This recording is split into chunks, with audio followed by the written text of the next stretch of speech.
in your bowel movement the next day. Untoasted sesame. Correct. Or whole sesame seeds. Mm-hmm. In other words, you might as well sleep with them as eat them untoasted, huh?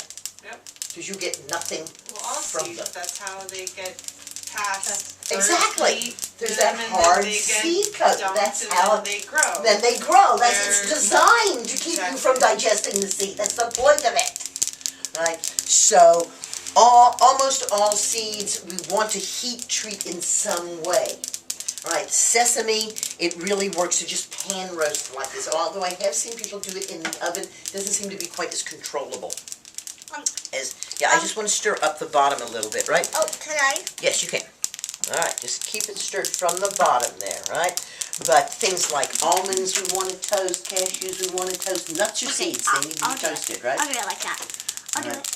You can also, like Sally Fallon is really big on soaking her grains and throwing away the soak water for her grains, which leaches out these anti-nutritional substances. And I was kind of freaked when she came here to teach because I knew we were going to serve rice, and I hate soaked rice before it's cooked. It's like, oh, no, it's very bad one you have. I like my rice to be, individual. So I just, said, all right, I'm just going to serve her the rice the way we cook it. It'll, take the heat there. And she said, oh, this rice is very good. What was it cooked in? And we said, we cook it in whey. She said, I really like it because the grains are individual and not mushy. I'm like, yeah. And I said, that's because I didn't soak it. She said, oh, cooking it in whey destroys the phytates too. So good, all right. Good.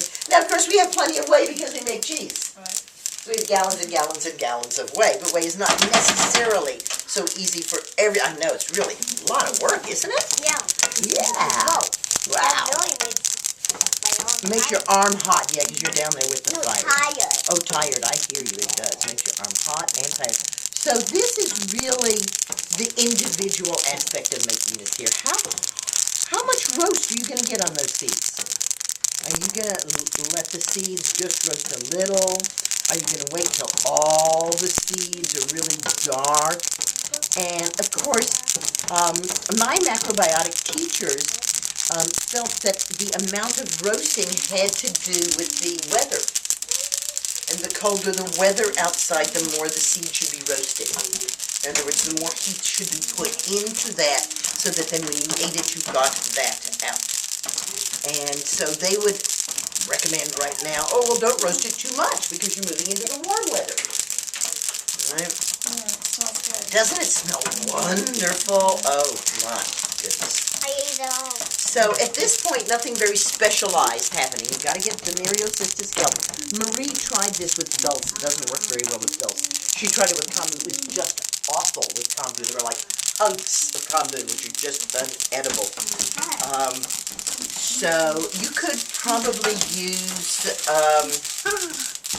nori. You could toast up some nori and use nori in it if you don't have Demeriocyst kelp, but we vastly prefer Demeriocyst kelp. And is that a good snack? Oh yeah, I know. Right? You just had that around? Wow, huh? Really delish. Alright, now after this is toasted, as much as we decide we want to toast it, you will need a somewhat specialized piece of equipment because you need to grind it. In Japan, they have lots of apprentices, so they grind it by hand. It takes a very long time to grind it by hand. So I have a machine that I use to grind it. Where did I put the machine? Right there. You want to put that machine forward there? Sure. This is called a mini prep, and it's about $30. And it outgrinds the blender. Alright? This is wider and the blades are a little sharper than the blender. We've tried doing it in the blender. It just doesn't come out to as nice a gamazio as when you use. And there are other brands that make these, but it's like a little food processor, but it's the smaller food processor. Can you make it in a regular one if you don't have a small one like that? Will it work as well? I don't know. Tell me. Try it and tell me. The blender? No, she has a big regular food processor. Think so? Absolutely. Yeah.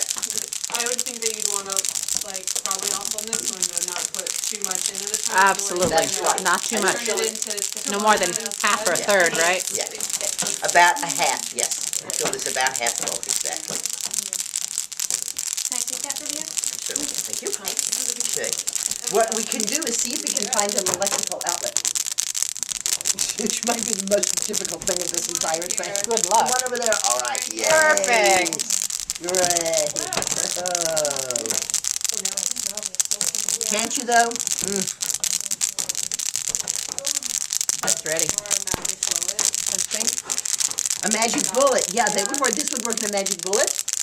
Yeah. That thing that you have. Yeah. Magic. You could cut anything in a magic bullet. Everything. Yeah. Pulverize. Watch how fast it goes. It probably twisted. Yeah, okay. It won't turn on until it's ready. Until I'm ready to actually use it. We tried grinding it up with a stick blender. Marie tried grinding it up with a stick blender while it was still hot. Oh my god. It melted the plastic of the stick blender. Oh my god, what an awful thing to do. I was like, oops, okay, well that doesn't work. Marie was a professional macrobiotic cook, so she wanted to try a lot of variations on Gamasio. And I'll tell you, if you go out to buy this, Very expensive. what, like $1 an ounce? It's like $6 for one of those shakers. Yes. Yeah. I think, how can it be so expensive? Labor. I guess. So this is one condiment that if you like it, you really want to make it yourself. Because a pound of sesame seeds is just not that expensive, huh? And I think I'm paying $60 to $70 for a pound of Nereocystis kelp. That's about what hand-harvested kelp is going for these days, about $60 a pound.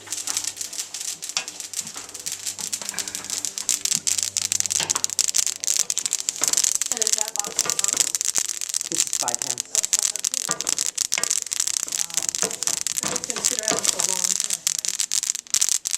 It's totally stable. 300 But I do years. keep that tight lid on it, right? Yeah. That's it. Still feel the lid on my fingers. That's a tough lid there. Okay, yeah. Here's a little, we've had some non-toasted, here's a little toasted.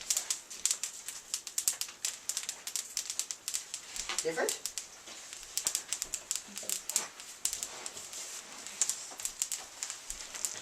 Picked up a little of the sesame flavor. Yeah, it's pretty strong sesame. It's nutty. It's just, I think it's just so much better toasted, isn't it? I mean, it's really great just right out of the bucket, but toasting up just the tiniest little bit. Did you get some? Okay, good. Right. It's like suddenly it's like, ooh. Right? Do you need a trivet over there or something? We're gonna let it cool. Okay. We're just gonna let it cool. Alright, so that'll just get blended up. That has to, yeah, it has to cool, and then we'll come back with part 2 for blending.